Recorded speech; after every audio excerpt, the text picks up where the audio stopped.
Hello and welcome to Supposedly Fun. My name is Greg. I'm Joel. And you all know Teddy. So Teddy and I are going to duck out in a second because this is our Q&A celebration of, I think it was 18, we're over 18,000 subscribers now, so let's just call it that, and 2 million views, which we got at the end of the year. Yep. We will answer your questions, but we're going to start with Joel, who is going to bake us a sweet treat, and he'll tell you all about that. I am going to duck around, so I'll be behind the camera, and I'm going to let Teddy go. He will probably be at your feet. Right here. Right here the whole time. So take it away, Joel. All right, so welcome. I am going to make the Heberdean Baker's shortbread cookies. And this is coming from the Heberdean Baker cookbook. Very good stuff in Great that book. cookbook. Cognac MacLeod is the Heberdean Baker. And we're going to do a shortbread recipe. So I have my mise en place ready. I have 300 grams of butter, 300 grams of flour, 125 grams of sugar, 50 grams of cornstarch, and just a pinch of salt. So I like working in grams because I find it very easy to manipulate recipes that way. So we're going to get going. So the first thing I'm going to do is throw my butter into a mixer, and we're just going to get it creamed. I want my butter soft.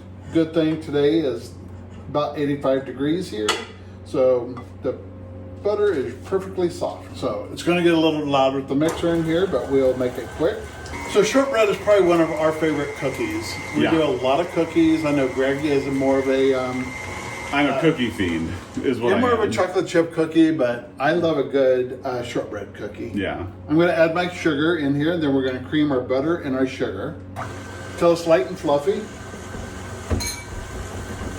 This is a super easy recipe to do, and I'm just doing a little 9 by 9 pan,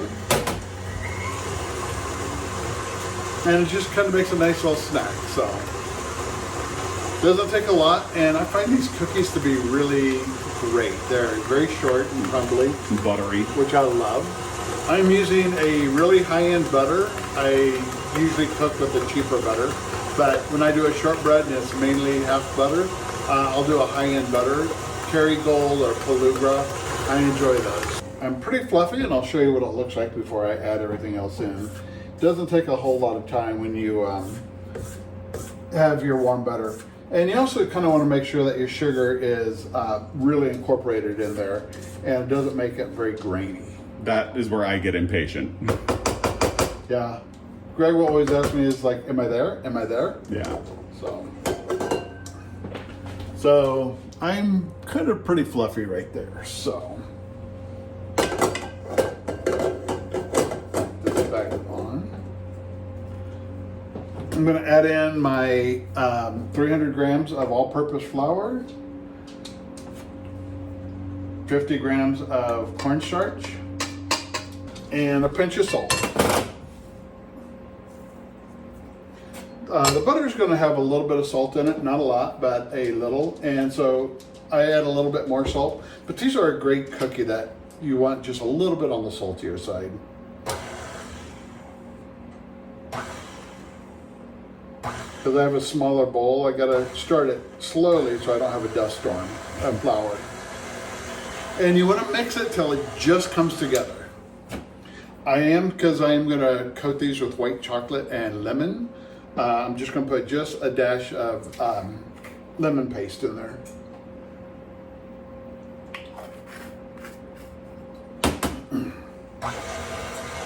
I have my pan already oiled, ready to go. So as soon as this comes together, I'm going to take it off. You got a question for me, Greg? All right. From Marcia Johansson. We love her. Do I ever cook for you? And given your experience in the kitchen, how nervous am I when I cook for you? You are on the nervous scale on a 1 to 10, probably about 11. Yeah. And Greg does do a great job cooking for me. And I don't blame him being nervous because I am a bit of a control freak. Let's just take a quick look at this. It just comes together nicely. So Greg is a good cook. He does make several things really well that I love. Air fryer chicken strips is probably his best, and I love you. Actually, did a caramel chicken, which was really good. That is really good, if I do say so myself. I think you shall. And let's see, what else have we made? And he is a good cookie maker. So I do love to make cookies because I love cookies. So he is very good at the cookies. But when we were in New York City, and now that we're here, we do a lot of cooking together. So Yeah. his techniques and his processes have gotten better over the years. But I also feel if anybody wants to cook for me, I don't care how good or bad it is. It comes from the heart, and it means a lot to me that somebody's cooking for me. So I will take what I can get. And from my perspective, I do get nervous, but I'm also just generally an anxious person, so that probably doesn't help. But I always cook very simple things compared to what he cooks. So, you want another? Sure. Okay, Michelle Morrill 888 wants to know how many cookbooks you have. Ooh.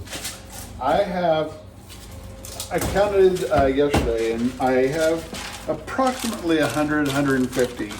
I have them broken down into chocolate, bread, pastries, Italian. famous chefs, Yeah. Italian, and then just basic cooking. I do have a Italian and Ireland section of all my cooks. Yeah. And then you have a section for books in there as well. I do. Yeah. That are books, but also chef books. Yeah. So what I'm doing now is just using some parchment paper, and I'm pressing this flat all the way to the corners.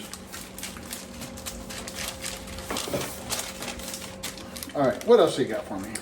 Okay, 3 people generally ask if you have a specific thing you like to bake or are known for, and is there a story behind your favorite bake? And those were Shy Athena 34, Nicole Julia 18, and D Wright's Books 5772. I would not say there is one thing that I like to, or that I'm good at, or good bakes. I do like making cakes, so kind of my thing is I will cook birthday cakes for anybody whose birthday it is that we're celebrating. Hey, bud. And so that's what I enjoy doing, Yeah. and I like making cakes.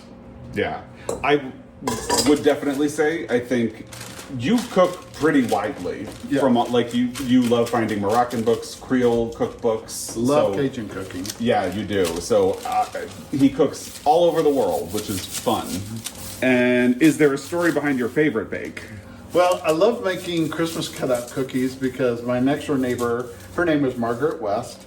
She was the wife of the preacher, Methodist preacher in our neighborhood. And at the age of 3, she taught me how to make Christmas cutout cookies. Imagine that. And I don't care if it was a hot afternoon in the middle of Kansas on a hot summer day, she would always make cookies with me. So That's fun. I love that story. yeah, she was a really great woman. So what I'm doing right now is I want to get this pressed in there nice and flat and even, because what I'm going to do next is, let me get all this goodness off here and into there. This is something that I was kind of taught to do with shortbread cookies, and I kind of enjoy it. So what I'm going to do now is I'm going to take my pastry cutter and I'm going to pre-cut how I want them to be cut when they come out. So I'm going to cut them into 3 rows. And then I'm going to cut them into probably go by 6, so they're nice bar shapes. So let's go half.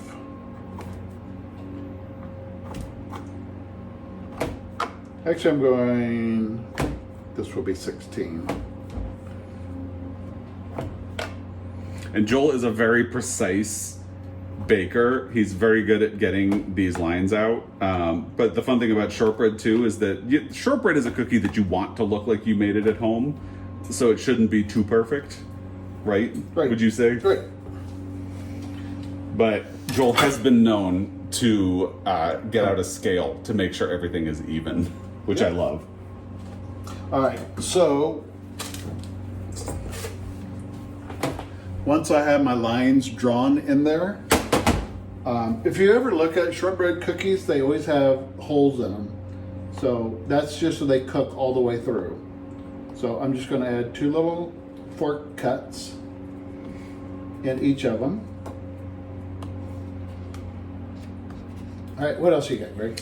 All right, Kimberly Bird 1683 wanted to know, do you bake treats for Teddy? And if so, is there a cookbook or recipe you would recommend or share?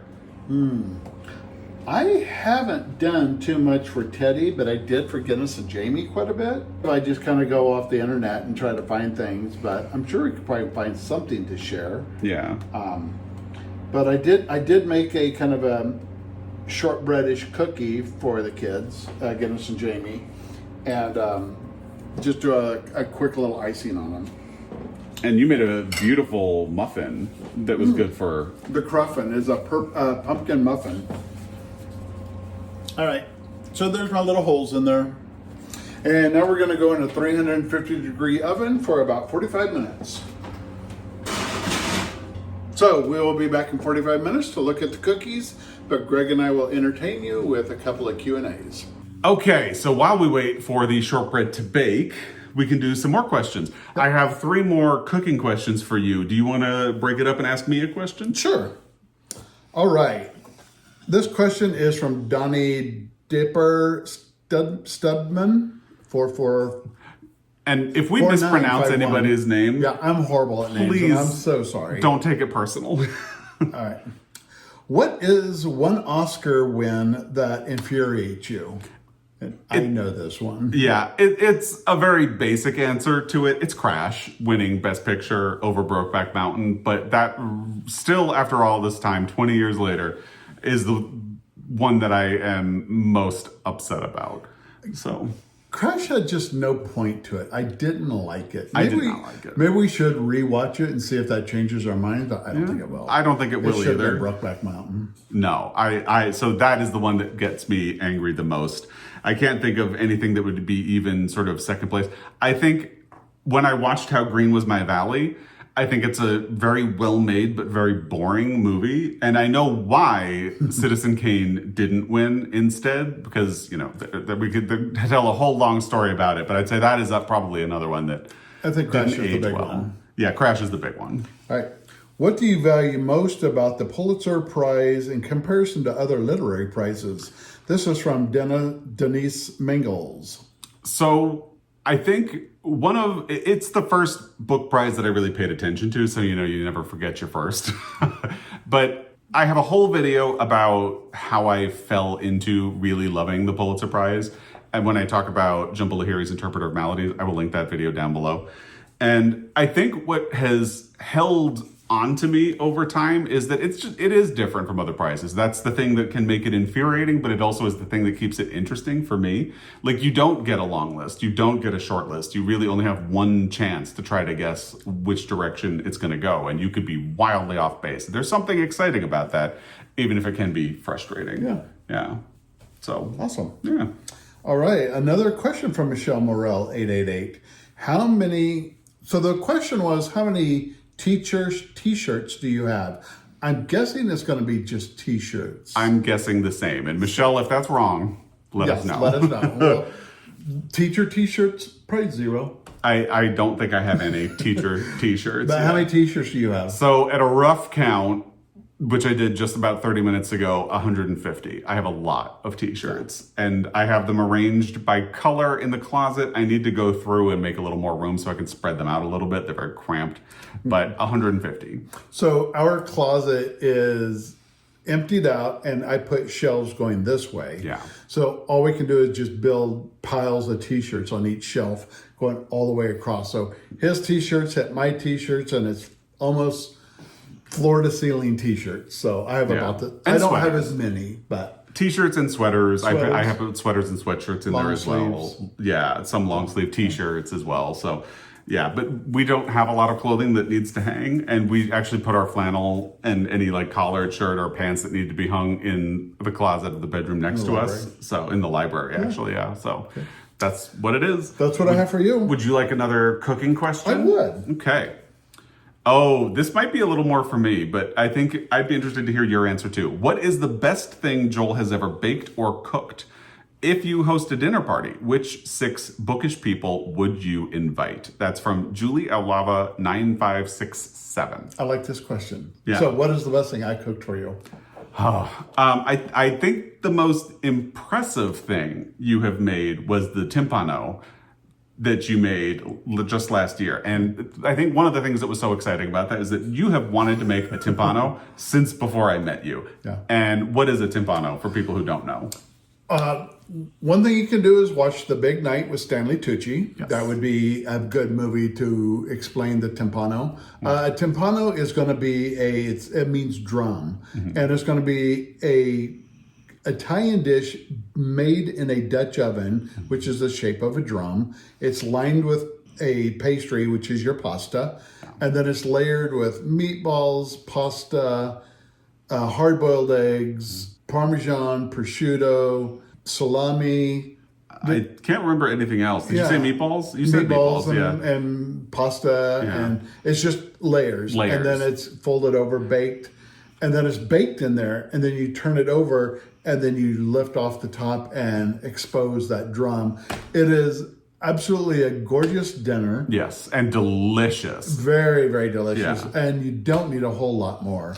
The closest corollary, if you're trying to imagine that and you're struggling, is imagine lasagna, really tall in a lot of layers and covered in a layer of pastry that forms and I was concerned that the layer of pastry on the outside was going to be kind of rubbery and chewy. It was so good. It was delightful. Yeah. It just made this kind of wonderful crust on the outside. It's almost like a thin pizza crust.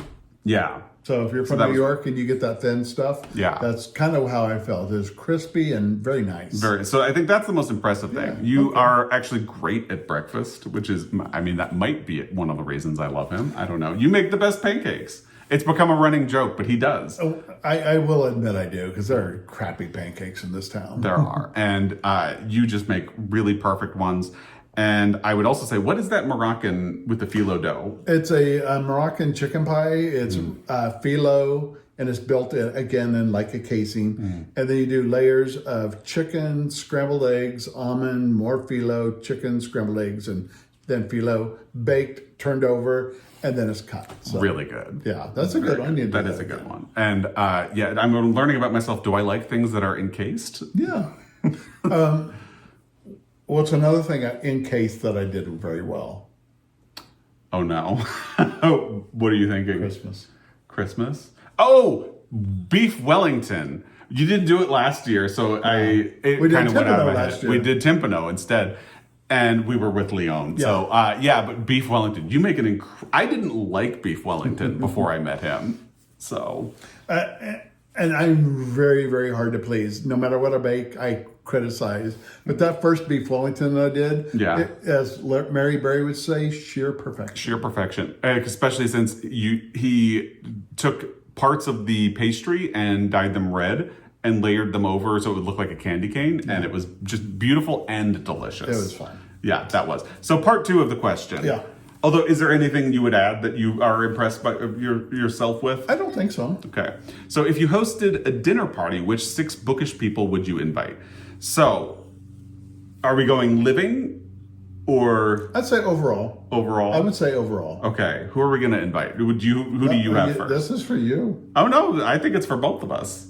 So. What literary people would you want? And I'll throw a few in of mine. Okay. We may go more than 6. I mean, if we're going living or dead, I would say I would love to talk to E.M. Forster, Toni Morrison, and Kurt Vonnegut, but J.D. Salinger is supposed to be a mean person, but part of me is curious.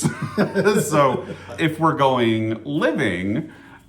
Well, we'd have to have plenty of wine, and Abby Jimenez will have to be here, because that would be a hoot. Abby Jimenez would be a really good one. Yeah. And that is a good, solid answer right there. I don't know. I think also in my world of books that I kind of been reading, I really like Adam Silvera. So I think, and I think having a young gay author would actually be fun to talk to somebody. That's true. You know who I would love? Barbara Kingsolver. Oh, yeah. Yeah, Oh, can we have Ann Patchett too? Oh, yes. Yeah. My God, yes. Yeah. That is shaping up to be a great dinner party. Yeah. Oh, with powerful, great women writers, yes. Yeah. And a gay guy. But And a that's gay us guy. too. So, Oh, God, I just thought of somebody else and I forgot. So I don't know. So, Yeah. But that would be a fun one, having, actually, because he's so charming, I think he would keep things going. When I interviewed Daniel Black, he's a that'd really be fun interesting. man too. Yeah. So I don't know what number that is, but let's just Yeah. say we. We have parties. We don't have little parties. Yeah. Okay. Okay. Do you want another cooking question? Sure, Or? let's get them out of the way. And then All right. What is your favorite cookbook? And do you watch baking shows? That is from Lilybug's Library. Lilybugs, we watch a lot of baking shows. That's We do. about all we watch. Yeah, I can't really tolerate a lot of drama. Again, Yeah. I'm an anxious little person. So, But some of my favorite cookbooks, I just happen to have them right here. yeah. Because I love doing pies, Erin Jean's book on pie is probably one of the best books out there. Yes. If you want to make pies and you have problems with pies, buy this book. And actually, if you wanted to know the most impressive thing I have ever made, it came from that book. Oh, it did. It came from that It did. book. I forgot. Yeah. So we love anything with an egg. So Greg made, there's a Coke Monsieur in here, but if you add an egg, it's a Coke Madame. Yes, so obviously I prefer the croque madame. And usually it's bread with a bechamel and ham.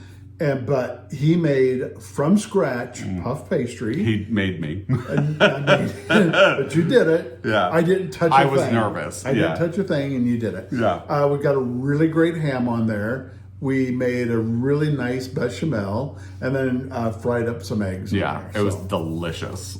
So if you want to learn how to do pies, here. But not just pies, because that's Yeah. a food, like a dinner. So Exactly. what else is your favorite cookbook? Sola does a really great book. If you're just beginning, it's a brick. If you're just beginning to cook, she will explain a lot of things to you and Yeah. how to do it and what to do. It's beautifully laid out, Yeah. and everything is really nice in here. And Sola works for the New York Times, so she's worth a follow on Instagram too, because she does a lot of interesting recipes there. Yeah, I have some issues with this one, but this book is a phenomenal book on simple recipes, late night dinner or weeknight dinners. Easy to follow, easy to do. Greg does a lot from this book. Yeah. She's really awesome, but I stopped following her because she became too... Well, I think we also tried some of the recipes she posted on Online. Instagram, and they didn't work out, but everything from the cookbook. works out. So I don't know if it's like recipe testing for a cookbook or what, but so we don't do anything that she posts online, but we do the cookbooks. Another good one that I really like is Joanne's quick book of quick and easy meals. It just has some good quick easy meals. Greg does a lot from here too, and it's a really good one. And also because I want to support a good gay man, Preppy Kitchen, John Cannell. There's some good stuff in that one. Has a really good cookbook. He's really great. His Instagram, I will pretty much only cook for here, but his Instagram and his websites have held up to be good. Yeah. There's a key lime cake in here that somebody may get for his birthday. I'm excited. He has some really good stuff, like a maple pumpkin pie. Just adds a little something different to it. So That's fun. there's a lot of cookbooks out there. Please beware of just not grabbing anything online. Yeah. Make sure it comes from a reliable source or somebody you know or you've done. King Arthur is a great one. New York Times is great. The people who I follow, I have had good luck with. Yeah. But I just don't grab anything offline. Yeah, because it can be frustrating if, especially for me, somebody who's insecure, if you try a recipe that you saw online and it doesn't work out. But knowing, like, the thing about King Arthur and New York Times, they recipe test All tested. So. because they want it to be a good recipe. So for an example, I did a pistachio coffee cake, and there's $24 of pistachios in this coffee cake. Yeah. And it had a step in there, and I knew I should have skipped it. I should have done it. And he even said to me, like, I don't know if I should do this step. But, they did a video online. I looked at it. I did everything same. And it had a cream cheese in there, and the cream cheese just sank to the bottom and just ruined that whole bottom layer. Yeah. We were able to eat the top. There probably is a way. I probably may try it again, but it wasn't a fail safe. And I feel like I'm a good enough baker. I don't think what I did was wrong. I just don't think it's a good tested recipe. Yeah. So, That's all right. And in terms of baking shows, obviously, Great British Bake Off is the king or queen. Yeah. Depending on your we'll perspective. do spring baking, summer baking, holiday baking. Top Chef. Top We do Chef. Top Chef. So- Yeah. So, but mostly cooking or baking shows. Yeah. And then I think you kind of answered this in your pile, but what is your best recommendation for a basic cookbook that comes from Allie B's Reading? I would probably do solos because she'll tell you why you do what you're doing and if you did something wrong, what went wrong. So it really troubleshoots along the ways. And she does all the basics because once you learn the basics, then you can build off those. Yeah. And for someone who's relatively a beginner, I would also say, I think Tegan's cookbook, again, the cookbook, not the Instagram, Preppy Kitchen and the Joe's Big, I can't remember the name of it, Yeah. but that one. Big weeknight meals. Yeah. Those have been good sources of recipes for me. Yeah. Once Upon a Chef, Jen Siegel. I've done recipe testing for her. She is really good. Her cookbook is good. And most of her online stuff has been pretty good too. So. Okay. Yeah. All right. Not to slander people who post recipes Yeah, online. yeah, I don't want to do that. But when you put $26 into a recipe, you want it to turn out. Yeah, you do. So, do we want to do some titty questions? Yeah, while let's he do this guy. nods off in my lap? Well, I think one of the first questions we've gotten is, what is Teddy's specific breed by Shy Athena 34. Shy Athena? And I'm going to roll it into, what about Welsh Terriers do you love so much? And that came from Shy Athena 34, Carissa MK1, and Julie L. Lava 9567.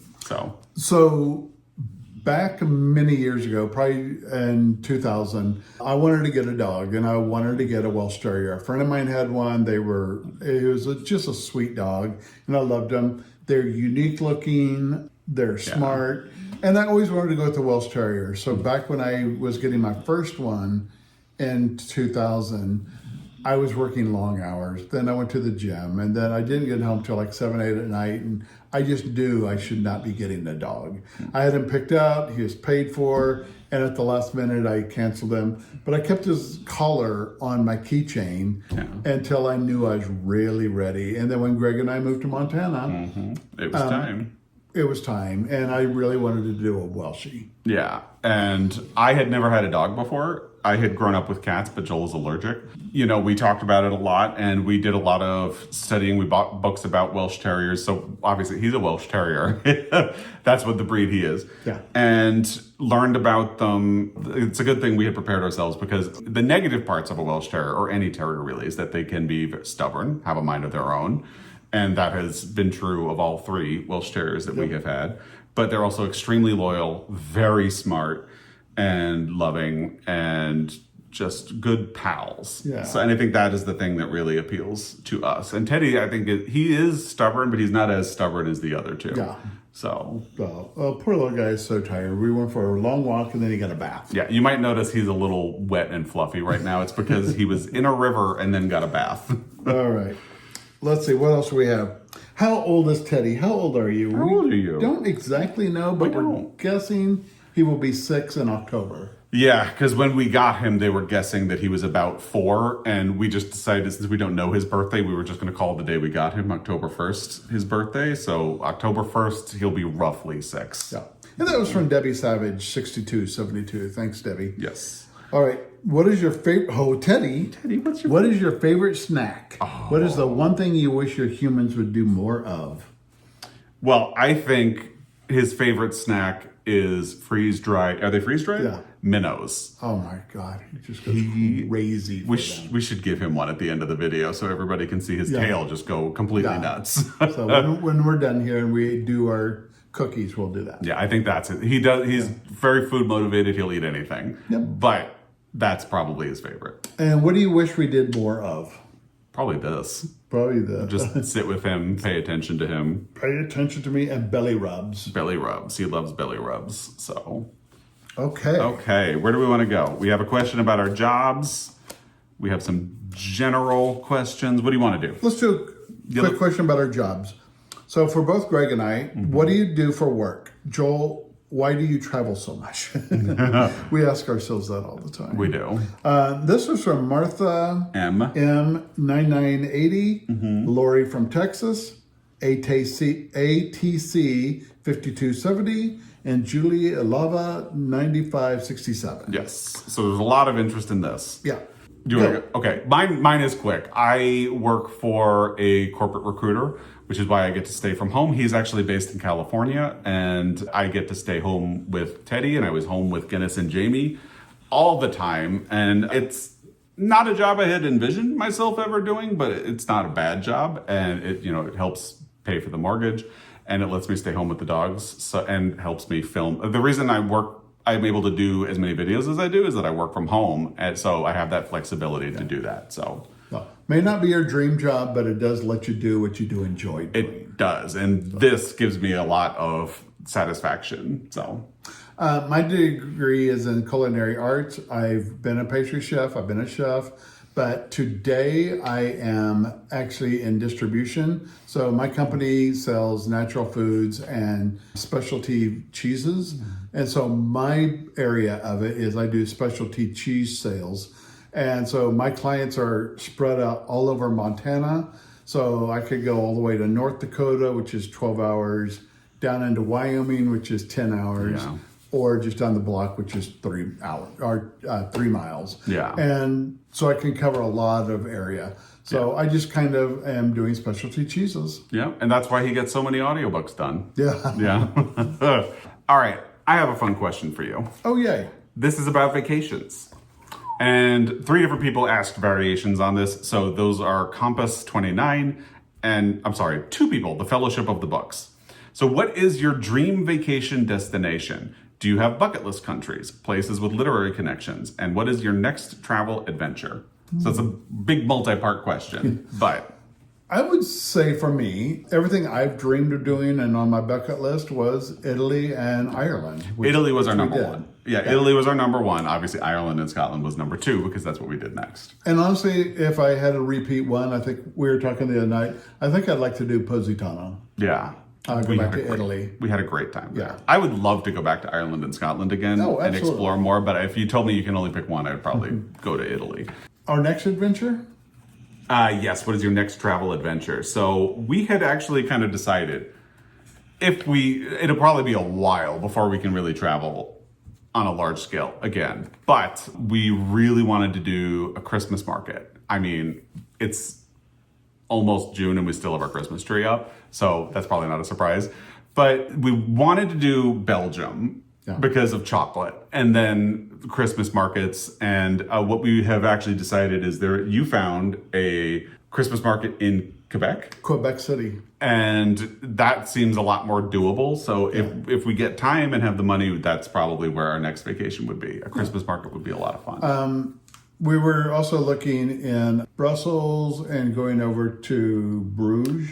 Yes. Because they have Christmas markets and chocolate. So something Christmas and chocolate together would be fun. Because everywhere we go, there's a little bit of food involved, obviously Italy. And man, we ate our way through pubs in Ireland and Scotland and had a blast doing it. And everybody has books.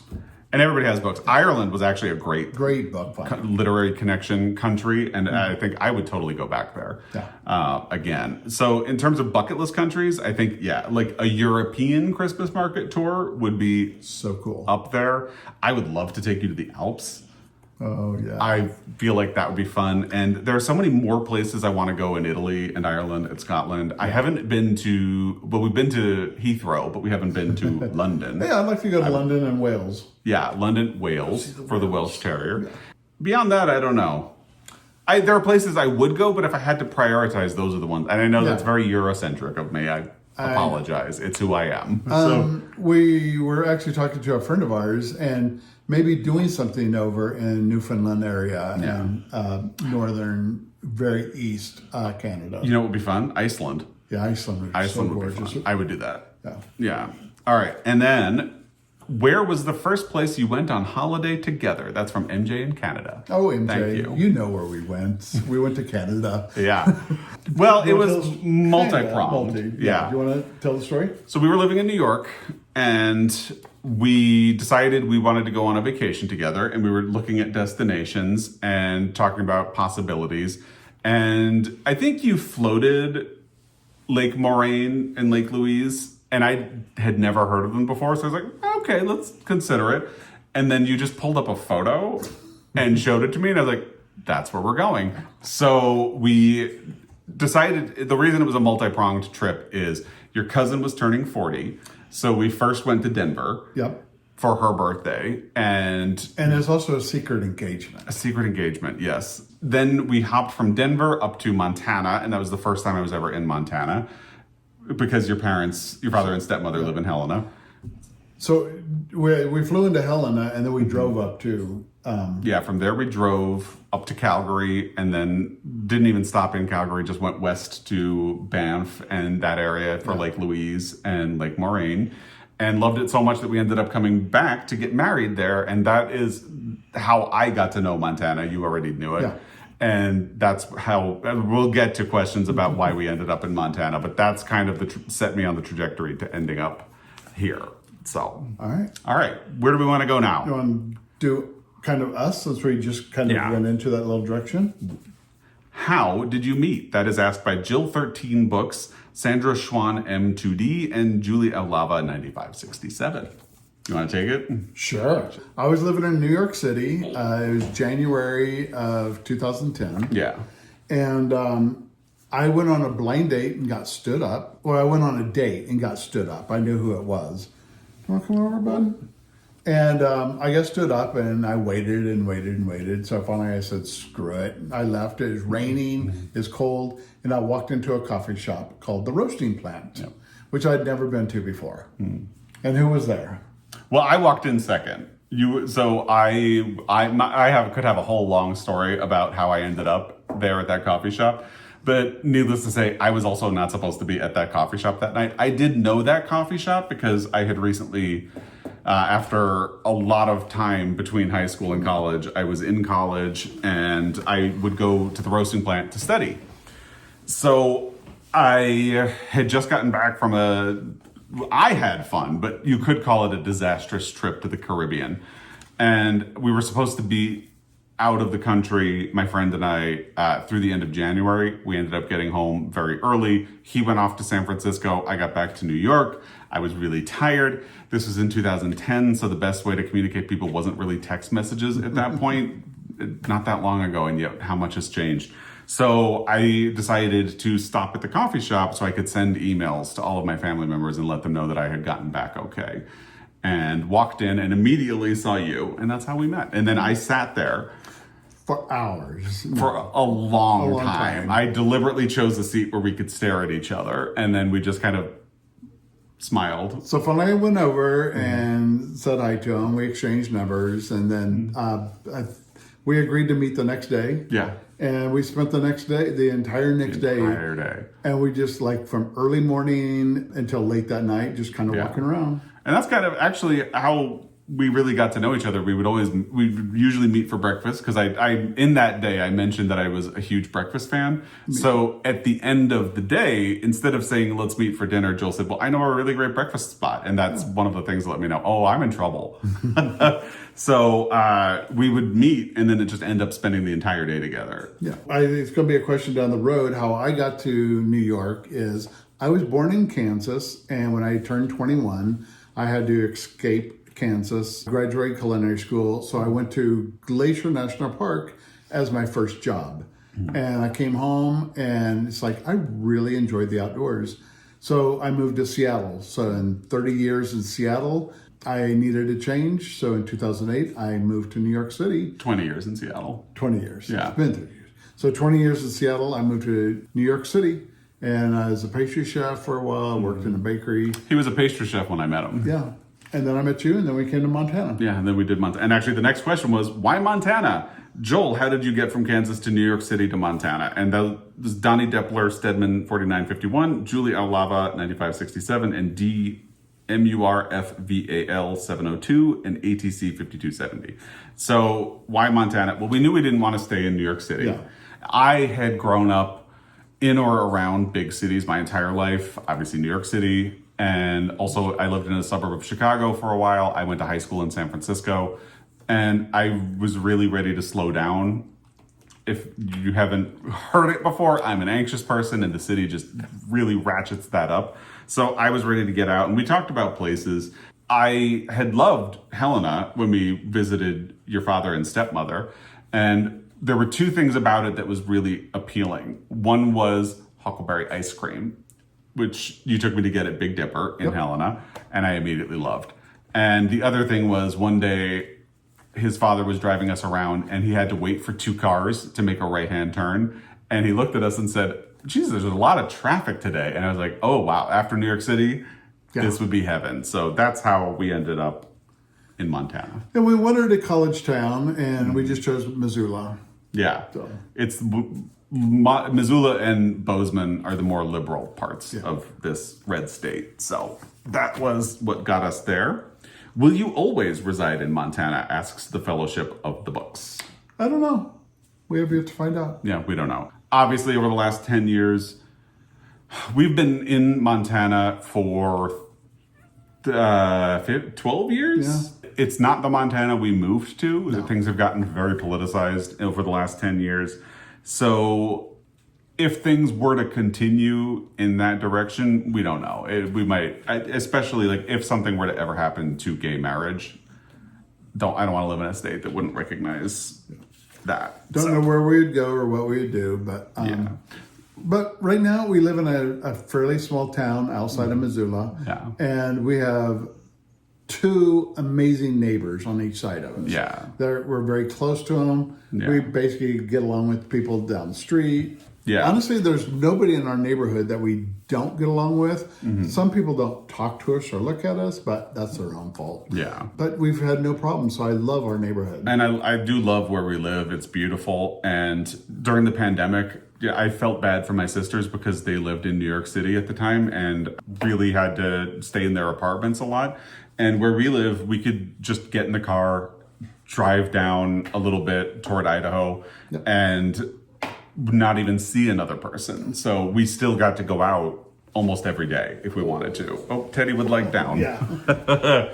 Someday we should take Teddy out for a walk in our backyard and just because we're like 20 miles from Idaho border. Yeah. And just taking that road out there is just so beautiful. Yeah. So we should just do a little fun day trip and take a picture of all the mountains. Yeah, and there used to be a big field full of bison that we would drive through to get into Missoula, and that was really beautiful. It's not there anymore, but Cat G-Man 59 wants to know how long we've been together. It's actually very easy to know how long we've been together because we met in January of 2010.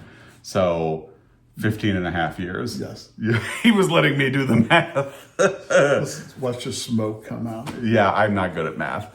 So 15 and a half years we've known each other. Yeah. I think our first year we were in a friend zone. Yeah, but ultimately, like, we kept meeting for breakfast and spending the entire day together. Everybody thought we were a couple already, and except for us. Yeah.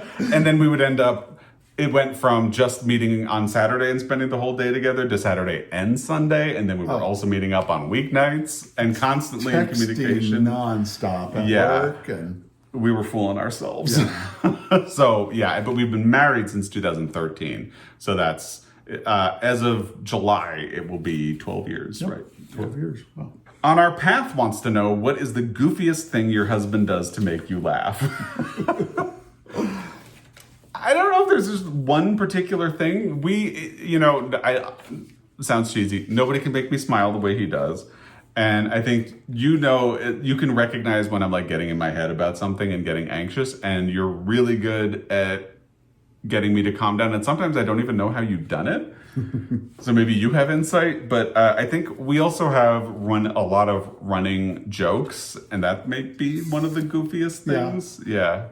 We can Go ahead. We can make anything come back to a Devil Wears Prada reference or an Under the Tuscan Sun reference. 30. I'm getting better at 30 Rock reference. He is getting better at 30 Rock. Yeah. Yeah. What would you say?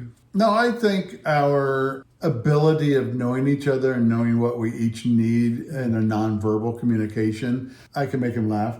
The two examples I can think of, we were watching Jeopardy one night, and you explained this one because I can't do it very well. Oh, we were folding laundry and watching Jeopardy, and I had a long day with work. I don't remember what the question was. I think the category was opera, and it said something is marked by the dawning of The Age of Aquarius. And I just almost died.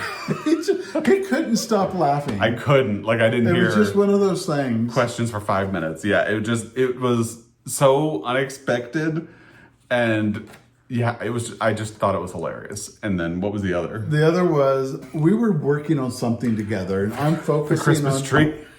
Oh, we were ordering the Christmas tree. Yeah. And I'm focusing on the Christmas tree. Teddy's being just a pain. Yeah, 'cause and he's just bored. like bored and restless and everything. And what did you say to Teddy? I said, it's okay, Teddy. Daddy's working very hard for you to make sure you have a very good Christmas. Which is like a throwaway reference to a Devil Wears Prada line. But It was so funny at the moment. and kind of similar to what you were saying about knowing each other's mood and when you need to laugh, you were getting stressed about the process, making sure we picked the right tree because we were doing it online. We didn't know if it was going to be the right one. Oopsie, Daddy's working very hard for you. Yeah. So he needed a laugh. Yeah. And I took a gamble and that worked. I just think we make each other laugh and like we can quote anything. And Spending a day with Joel, I find very easy. And just because we are interested in a lot of the same things, we find the same things funny. But we also have a lot of differences, so Yeah. we can bring those to the table too. Like So. food. I was not a big food person when we met. And my number one rule is you have to eat one of mine, whatever I cook, and if you don't like it, then you don't need to eat it. And to the point where now it's become a running joke where I might say, I don't like this, but I would try yours. Yeah. Because you have made me like things that I thought I didn't like. Yeah. So Well, it's like our son, he would only eat ground turkey or ground chicken. Yes. And then after a year of this and me just like being, I can't anymore, I thought about what it was, and he had just not had things done right or well or in a good way.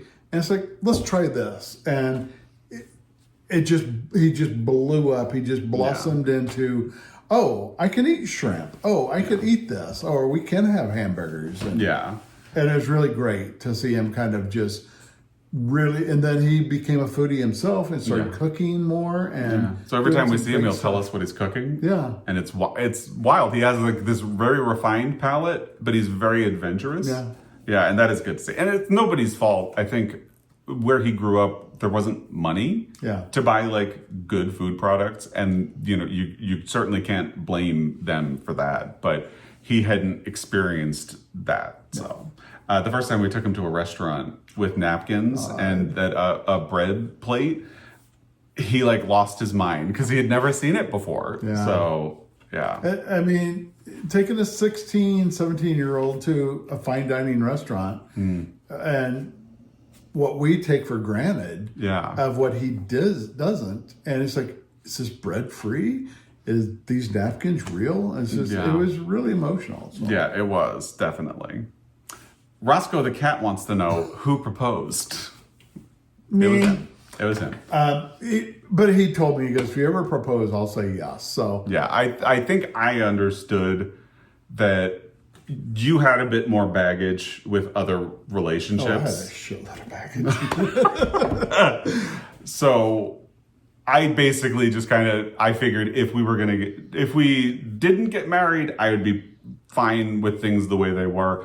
But I felt like it had to be up to you if you wanted to take the leap. So one day we were out at a place called On the Rocks in Manhattan, very great bar. Oh, some bar. Really good Manhattans. And somehow marriage came up and I just made sure I said, well, just so you know, if you ever ask, I will say yes.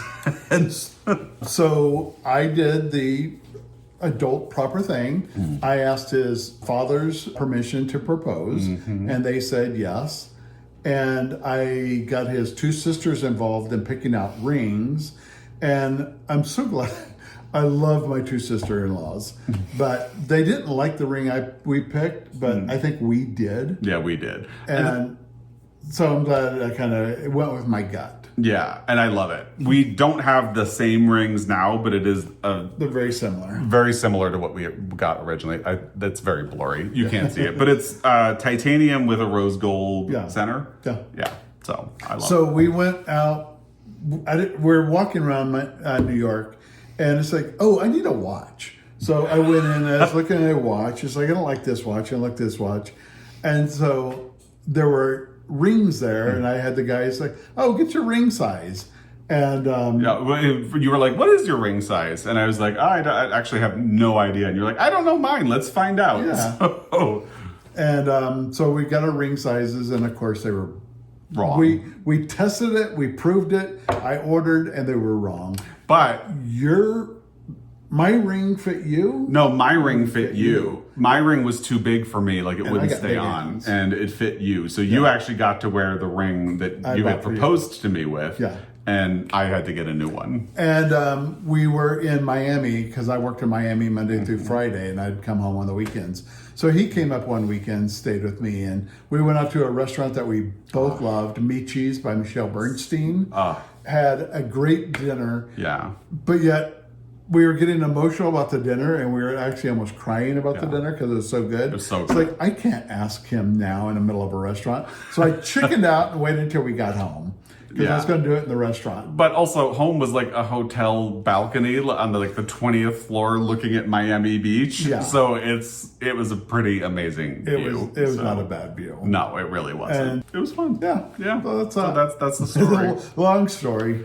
But I think it's a cute story. I think it's a good one. Do you want to do some general questions? Yeah. How long have we been going? We've been going for 42 minutes, so it's probably almost time I can for smell the shortbread. I can smell the shortbread. So. Can you? I have a terrible sense of smell, so It smells so good. I rely on his nose a lot. Ask me a question. I'm going to go just peek. Okay. What actors would play you in the supposedly fun movie? That is asked by MJ in Canada. OMJ. OMJ.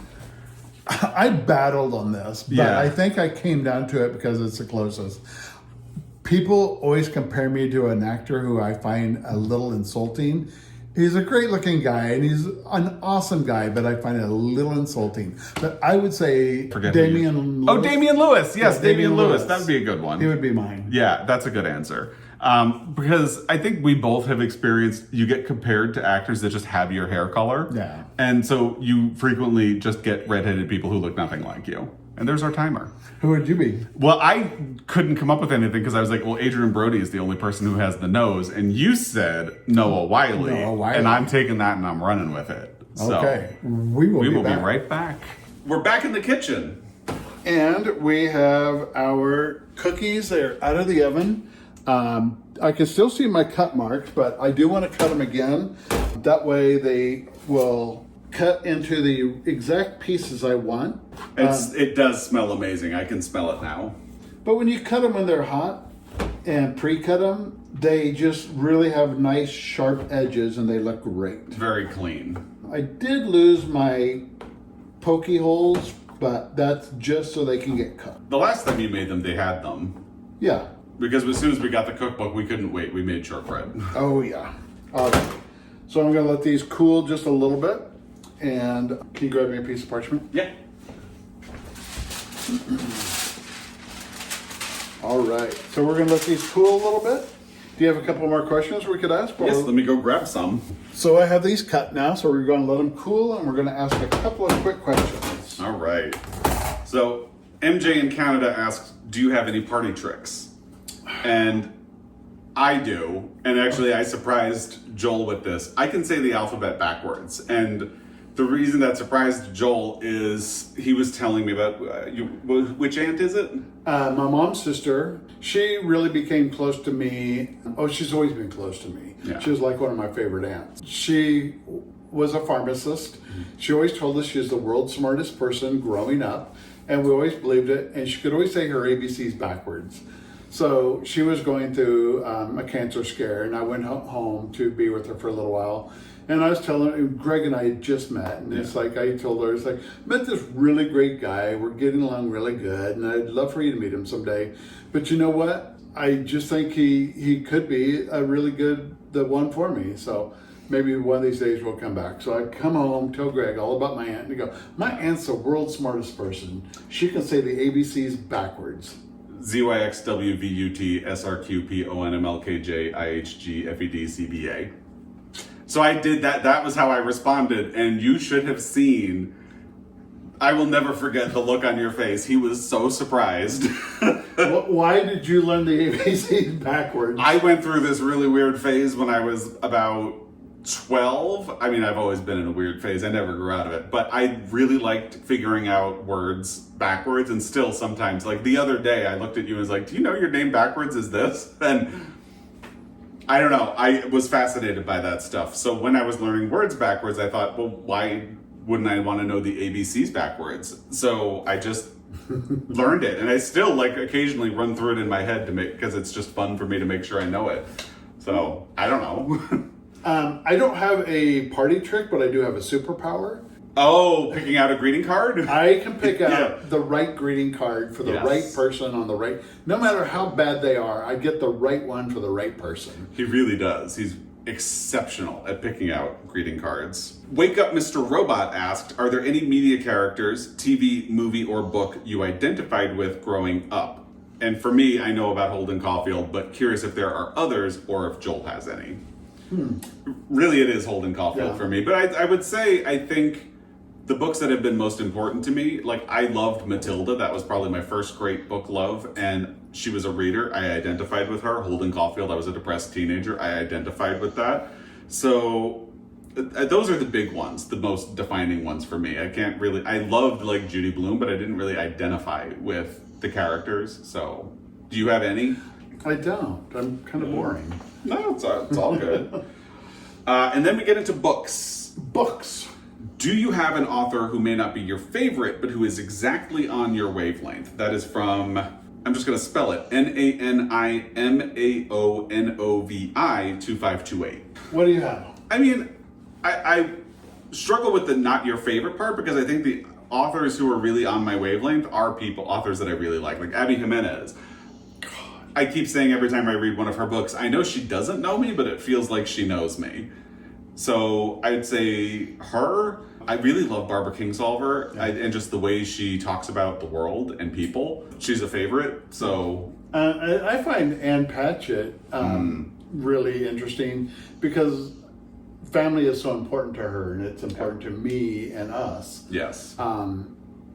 So. Yeah, that's a good one. Yeah. How does your reading taste differ? If you choose your TBRs for a month and swap with each other, would it be a success or failure? And that is from Jackie McMenamin. Thank you, Jackie. Hey, Jackie. Thank you, everyone. Yeah. But I know Jackie really well from comments, so hi. We're actually very similar in our taste about everything, but reading in particular. We do. There are a couple of questions, and we don't have them written down, but I was not a big reader before Greg. I did a little, but there are some books I shared with him that he knew. But when I started listening to Greg and listening to his channel, it's like, oh, that sounds really good. Mm-hmm. So that kind of turned me on to a whole lot more reading and books. So I think our tastes are the same. Yeah. There's a couple of books I know Greg's read that I just don't have a desire, but that's fine. I read a lot that he probably doesn't have a desire. But I think our interests are very similar enough. Yeah. We both enjoy kind of the same realm. Yeah. We're not into sci-fi. Not really, no. Not into dystopian or anything like that. There's some mystical. We've been surprised on mystical stuff that's worked for us. Yes. And usually you go in first, but because you liked it, I know. Like Joel read Cemetery Boys. Who wrote that? Yeah. Aidan Thomas. Aidan Thomas. And because he liked it, I had a good feeling that I would, and that ended up being correct. So if I made a TBR for you, I think it would. I think. I know if you made one for me, it would work. I could make one. It probably wouldn't be his ideal reading, but I think you could expand my reading and give me something good. I think we could do that for each other, really. Yeah. So, would the channel ever take us on a road trip to different bookstores? That is from Catherine Yeager 3234. Well, the very first time Joel was on the channel was a road trip to different bookstores. That was our Colorado bookstore tour. I'll link it down below. Yeah. So we have done it. I admit most of that ends up on Instagram. Yeah. Because I only get like little short videos. Because if a bookstore is crowded or there are a lot of people, I feel awkward filming and I don't want to get people on camera who don't want to be on camera and all of that stuff. So I feel awkward filming in a bookstore. So it tends to be quick bursts that I can post on Instagram. But when we went to Colorado, I knew we had a list of stores, so I meticulously laid them out, made a map, made a spreadsheet, and so we were able to hit like a lot of stores. Yeah, he's the organized one. And so I think we just did like one little road and hit all these stores, and then we came home and hit a few more. And we did do a fun thing at the end where we picked out favorites in different categories and things, so that was fun. And I think when we were in Ireland, we did a couple little bookstores. Yeah, I think I got some footage in them and we talked, or we at least talked about them if I didn't have footage. I think we could probably do some more in the future and have fun with it. Yeah, I think so. I love going to different bookstores and everything, so the only question is getting video in them. So, yeah, but we could, I know, depending on where we travel, we would definitely do more. Oh, yeah. Have you considered having an author come on for an interview? That's from Library Lady 1136. We have considered that, and in classic style, Joel is the brave one and is like, oh, let's reach out to some people and find out, and I'm like, let's figure out how we're going to do it, which is code for let's hold off for a while. But we have considered it and have thought about some people that we would like to reach out to. Yeah, I'm sure we couldn't do anybody big, but I have actually interviewed with Erica on The Broken Spine. We did interview Daniel Black, who did Isaac's Song and Don't Cry For Me. He was super entertaining, charming, and we had a lot of fun with his. So yeah, so he's working on it and getting me comfortable with the idea. And we got to play with how Zoom or Teams works and audio, and making sure if we do it, it's not going to look garbage. So. Yeah, that's honestly my concern. All right, Kurt Anderson. Hi, Kurt. Hey, Kurt. Said, what is your favorite book to film adaptation ever?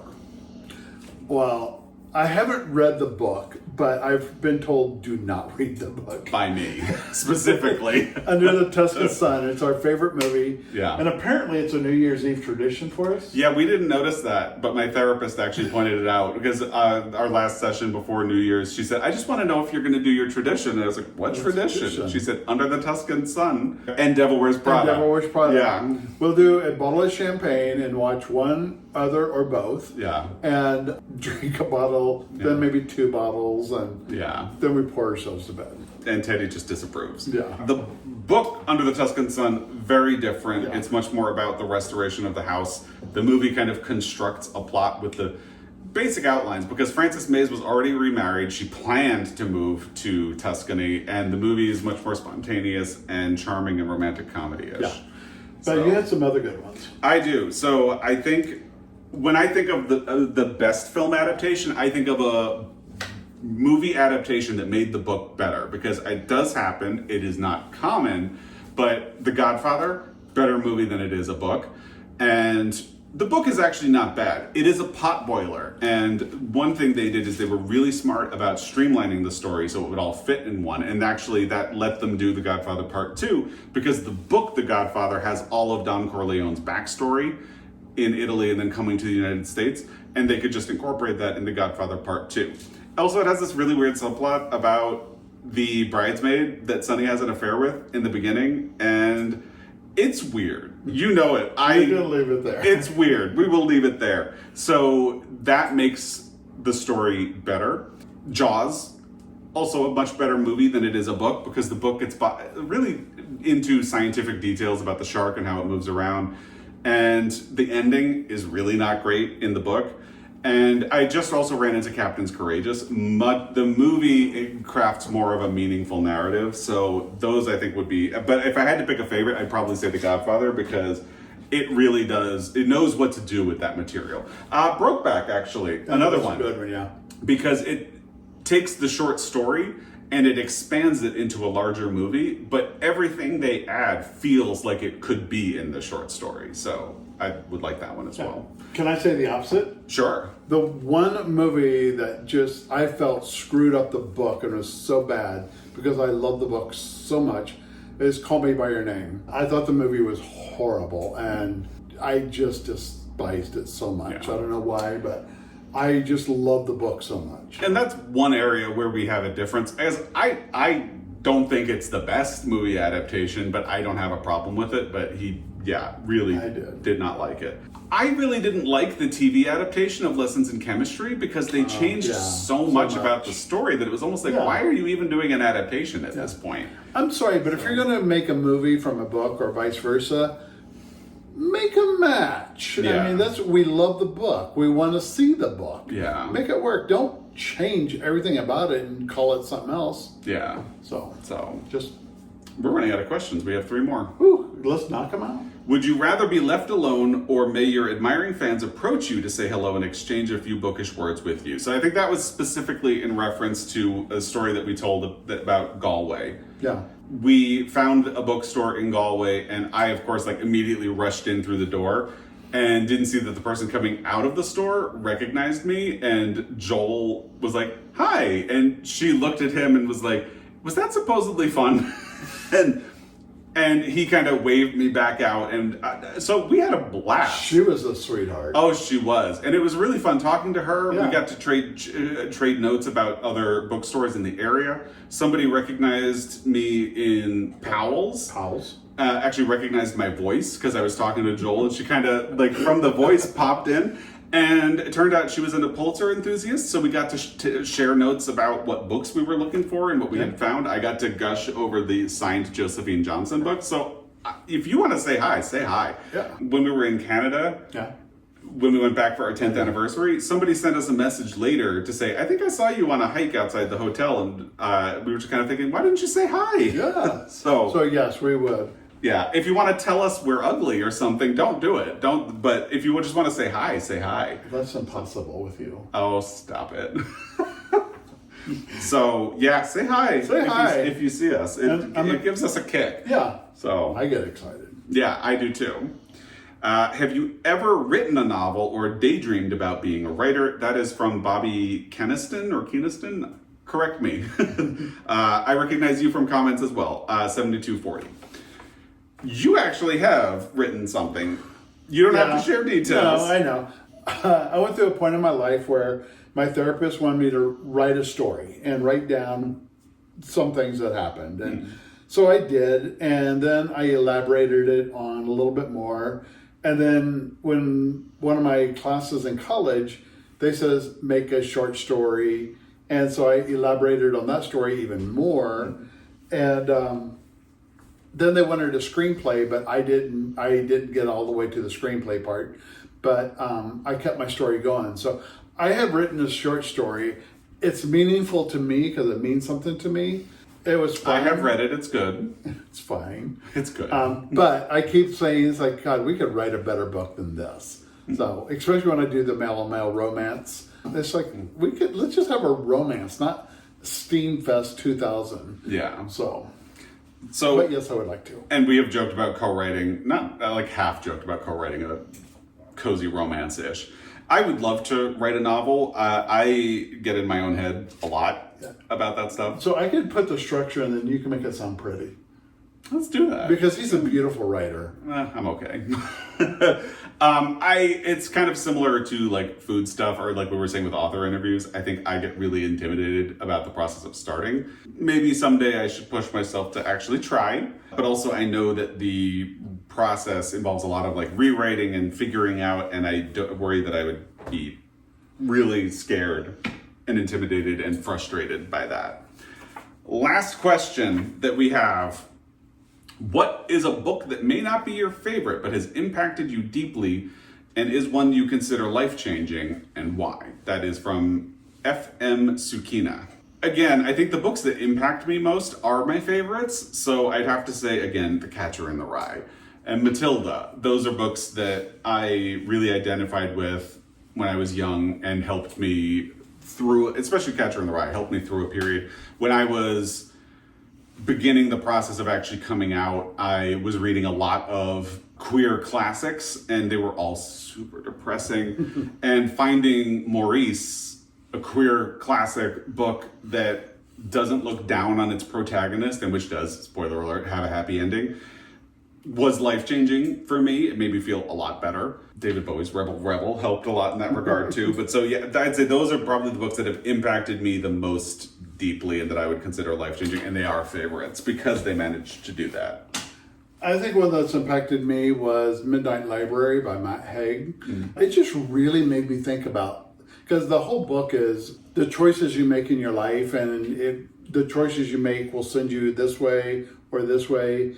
And it made me think a lot about choices that I had made, and not all good, not all bad, but look where I ended up. So I guess they were all good choices. Yeah. They weren't the best, but I ended up in a good place. And I need to read that book too. Yeah, I think you would like it. I think I just need to get on a hold list. Maybe I should just do that. Yeah. So, I think one thing I like about one of my favorite books, Endurance, is to not give up. Just keep going. And it's like, it's not over until it's over. And if you really put your mind to it and do it, I think I like books like that get me thinking that don't give up. I feel like somebody had asked, and maybe we didn't write this down, but somebody had asked how I convinced you to get on the channel. It was a slow process. I wasn't opposed. I'm very shy. But I think once we started, and now I kind of have a purpose when I would do wrap-ups and half year and full year. And I'm getting better, and I do enjoy it. And I love what he has built. And to be part of that is kind of exciting. Yeah, I think the big fear, it was really getting you to be on. And when we were doing that Colorado bookstore tour, there was really no way I could do it without him being in it at least a little. Yeah. And correct me if I'm wrong, I think you felt like you had to perform. And once you actually sort of realized it's basically just a conversation between us that happens to involve other people, it felt better. So, yeah. And I can sit and talk to this dude forever. And I can sit and talk to this dude forever. So that's the questions we have. Are we ready to turn out, or does it need more time? No, I think we can try. Okay. I hope it works. It's going to be me and Tempano all over again. If we didn't get to your questions, I do apologize. There were a lot of questions. Yes. So we tried to get kind of the more, some of the relevant, some fun, silly, and have fun with it. If we missed your question, please don't take it personally. It was not intentional. All right. Ooh. I heard that. You heard it fall? I heard it fall. I love a reveal. Oh, one pretty row much. stayed. Oh, but look, this one is just begging to be taken out. Oh, look at that. Crumbly and delightful. So, but they're hot right now. Yeah. So what's nice is they kind of fall apart. They are in sections. When you try to cut them when they're cooled, they'll probably splinter and have a lot. And just not really work. And shortbreads have a delightful crumbly texture. So, well, congratulations to you on 2.2 million, 18 plus thousand followers. And to you, and all of you, making this fun, making it actually fun. We actually had fun. And to Teddy, we should call it actually fun. We should call it actually fun now. Yeah. So, all right. Well, all right. Congratulations. Well, cheers and thank you. Thank you. Oh, damn. That's a good shortbread. I love a shortbread, and that's a really good one. So, as always, we really appreciate your time, and we will be back. Until next time, happy reading. Happy baking. Happy baking. Okay, I have to turn the camera back on because as soon as we turned around, we saw poor Teddy standing right there waiting for a treat. And so we'll show you his minnow face. Here it is. He knows what's happening. All right, so there's our minnows. The ingredient says minnow. Teddy! Oh, he loves it. He says thank you. Yes. All right. Thank you again. Bye-bye. Bye.